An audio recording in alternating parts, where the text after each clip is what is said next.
emergency. Today on Rescue 911, terror from the air. A small plane drops from the sky.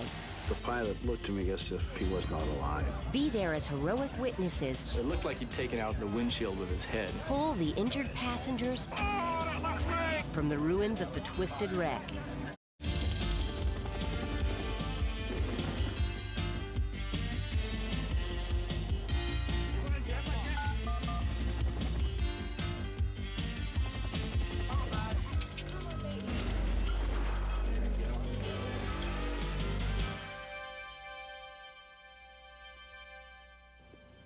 When the safety of our world is threatened, we often have to rely on the knowledge and skill of strangers to survive. I'm William Shatner. Tonight on Rescue 911, true stories of teamwork and commitment in the face of extraordinary odds. We begin on June 28th, 1992, in the skies above Southern California, as Danny Sadik and his father-in-law, Bill Nelson, were flying in an experimental aircraft to the town of Big Bear. That was the first day that Danny and Dad had gone up in the plane. And, of course, that was the day of the earthquake, the big earthquake. Around 8 a.m. that morning, a large earthquake struck the town of Big Bear, causing widespread damage. That quake seems to be in the 7.0 category. It certainly felt that way. Most of the damage we've had... It was very busy. We had major road closures on all 3 roads leading into and out of the Big Bear Valley. Telephone communications were down, and it knocked our communication out here at the Sheriff's Dispatch Center. We were literally running back-to-back calls for reports of chimneys down, buildings down, had people that had strokes, everything you can imagine. And for a small paramedic service, you know, we weren't ready to handle that number of calls.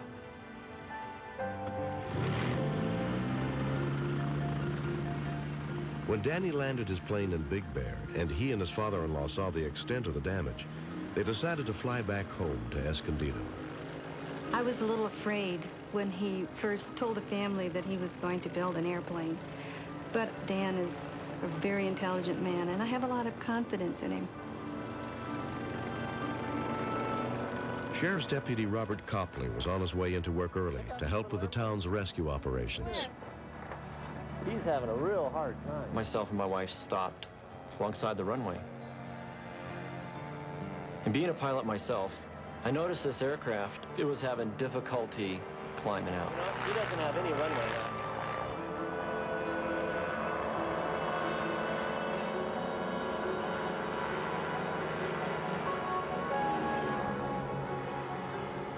I watched him cross over the end of the runway, and he was still having difficulty climbing.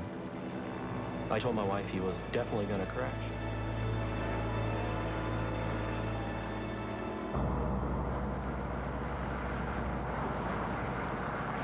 Barry Grant and his wife Ann were vacationing in Big Bear. I saw 2 fellows on the side of the road kind of looking in the air, pointing. You know, they're looking at something. What are they looking at? And then he drove a little further, and there was a break in the trees, and he said, Ian, there's something down over there. I'm a pilot, and my eye keenly picked up the blue and white tip of the wing. I knew immediately as soon as I saw just that tip. That's an airplane down. Somebody's down. When we continue. I went to the far side, which was the pilot's side, but the pilot looked to me as if he was not alive. Rescue 911 continues next on Discovery Health Channel. Her muscles are literally turning to bone. I can open my mouth about this much. He is their perfect little boy, except... And it totally took me by surprise because it just shocked me. His arm is growing out of control. And this routine delivery went deadly wrong. I mean, she's dying right in front of us. Now on Discovery Health Channel, extreme medical conditions, extraordinary stories, and amazing medical miracles. Medical Incredible premieres tonight at 10 on Discovery Health Channel.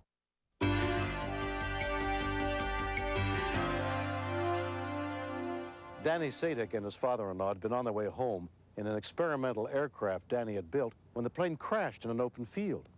Off-duty sheriff's deputy, Robert Copley, had seen the plane go down and radioed from his pickup truck for help. Much of the footage was taped as the events unfolded. We're all right here.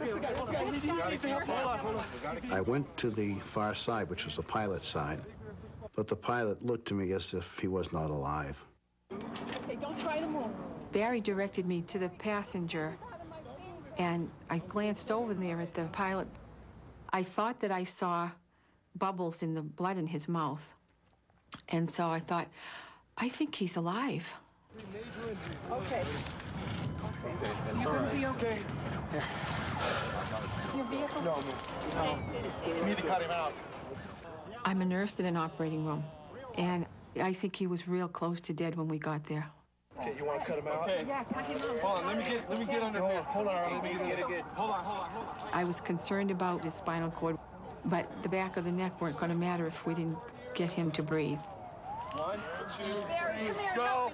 Right here. Get under go. Go. Bring down. Bring down. Okay, lay him flat. Get his clothes up. Cover him for shock. You're going to make it. I was concerned that if I move this blood clot that's around his nose, am I going to get more of a gush if this is arterial? But I elected to move the blood away to get some air through. Just gently. Take some deep breaths. That's it. Good. Okay, good. He was pretty much unconscious, but he would breathe when we told him to. Okay, take some deep breaths. Just gently, honey. What do you got on this? But he wasn't getting good air exchange, and I remember thinking I would have given my right arm for some suction. You're good, buddy. You're going to be okay. Get you The passenger was probably in shock because he didn't really know where he was. He didn't realize that he was even in the airplane or that it had crashed. When the first emergency workers arrived on the scene, they began working to free the passenger. Might be a little heavy, so hey, don't let this. I got it back here. Back on. It's on its way down. Wait, I got the safety belt on. Oh! Okay. Let me release it. You have to sit there and get it. That's the way. Turn it. Turn that. Good. Good job. Within 7 minutes, paramedic Jim Higbee arrived with the Bear Valley Rescue Units and began to treat the pilot, Danny. It looked like he'd taken out the windshield with his head. The fact that they pulled him out might have saved his life. Keeping his mouth open and letting the blood flow out to the side might have been all they could do. And he needed aggressive suctioning because he was literally drowning in his own blood. Hey, let's get some people over here. We need some help lifting him. We got a backboard coming right now? Right behind you. Right there. All right. Oh, that left leg! I was amazed. Everybody, as they came, just seemed to mesh right into and be able to work together so well. Can you feel this? Yeah, up in that area. Can you feel this? I don't feel it. Okay. Move it over. 1, 2. There was a helicopter on the way, but it was delayed, and I just really felt that his golden hour was going down the drain. Once the blood pressure starts bottoming out, then that's a late and grave sign. It means there's no return from that usually. Because of the earthquake, no medical helicopters were available, so a sheriff's helicopter was arranged to transport both victims. Their wives were notified. Danny was in critical condition. They were real concerned about Dad. They were afraid that the aorta was torn, and so they were talking about open heart surgery. It was really bad. It was like a dream, a nightmare. And you don't know what's going to happen, but you hope that you can go through and not break down.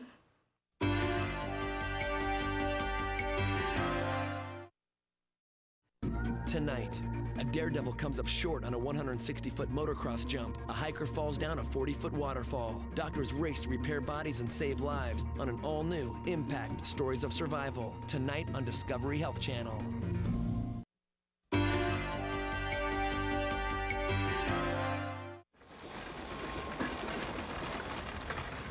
Danny was admitted to San Bernardino County Medical Center under the care of neurosurgeon Margaret Wacker. When Danny was in the field and not breathing well, he wasn't getting oxygen to his brain. That could cause people to have a lot of brain injury. He's got some fractures around his face, around the base of his skull. She told me that he could lose his memory and his personality could change and his judgment could be affected. sometimes there are things that only the The family thing that scared me the most was that he might not remember me. or to see what was different after. Bill Nelson's leg was badly broken, but his internal injuries proved to be minor. By the next day, his wife Marty could already see improvement. Bill looked like he had just woken up from a nap. He had bruises on his body, but he didn't look that bad to me at all. Oh, what a relief. What an absolute relief. What happened? But he didn't remember anything. And I go, you've been in an air crash, honey. You were in an airplane crash. He goes, airplane crash? He didn't know anything about it. He didn't remember anything. Yeah, honey, it's For 3 days, Kathy Sadik saw no sign that her husband Danny was going to recover. the kids send their love. And, I was in there most of the time. Dad's doing really good. I just told him who I was, and that we loved him, and he's got to pull through. When we used to hold hands, he used to rub my nail, my thumbnail. It used to really bug me. I hated it because it hurt. And so I'd always pull my hand away and say, stop. But he started doing that. And I was glad he remembered me.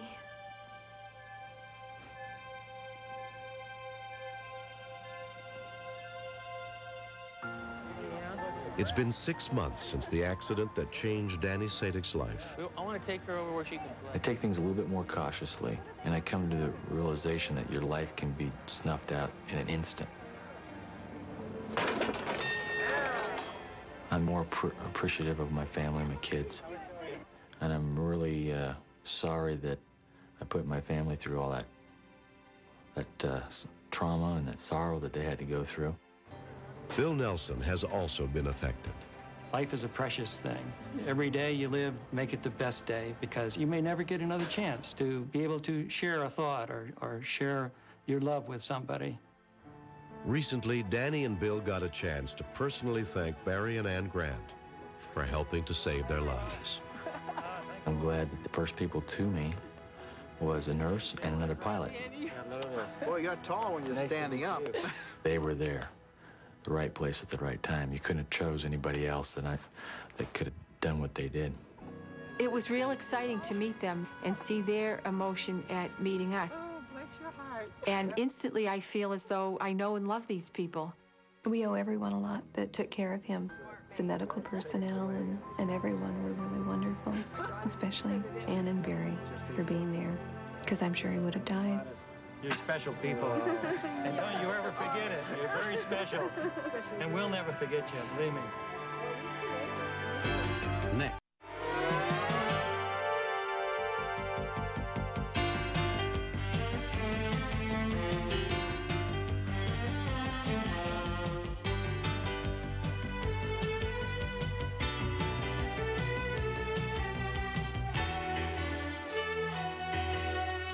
Mr. Shapiro, step out of the car, please.